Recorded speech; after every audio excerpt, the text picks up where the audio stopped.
Bonjour, j'aimerais connaître les bons gestes pour éviter les risques de noyade chez les enfants. Merci pour votre question qui met en avant une triste réalité. Chaque été, plus de 500 enfants sont victimes d'accidents par noyade et pourtant, la plupart de ces noyades sont évitables. Une surveillance insuffisante est la principale cause de noyade chez les enfants de moins de 6 ans. Il est donc important de rappeler les gestes essentiels pour assurer une surveillance efficace. Mais concrètement, ça veut dire quoi, une surveillance efficace? Ça veut dire une surveillance permanente et rapprochée. Ça veut dire que je me baigne avec mon enfant s'il a moins de 6 ans. Ça veut dire qu'il y a une surveillance qui est totale et permanente. Je reste toujours à moins d'un mètre de mon enfant, je ne le quitte pas des yeux et je ne m'absente pas, même pour un instant. Un enfant se noie en quelques minutes sans se débattre ni faire de bruit.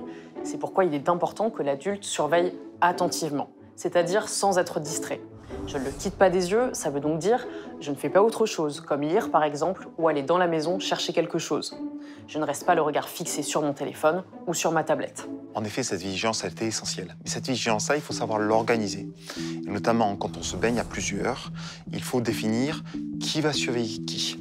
Et quand plusieurs enfants se baignent, il faut savoir quel adulte va surveiller quel enfant. Et surtout, ne jamais laisser surveiller un enfant par un autre enfant. Et quand un enfant a bu la tasse, que faire? La première chose à faire, c'est le sortir de l'eau, l'extraire de l'eau.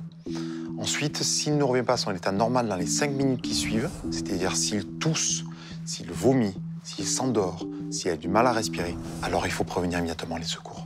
Voilà, vous savez tout, ou presque tout. À très bientôt pour un nouveau Consomag et retrouvez toutes les informations sur inc-conso.fr.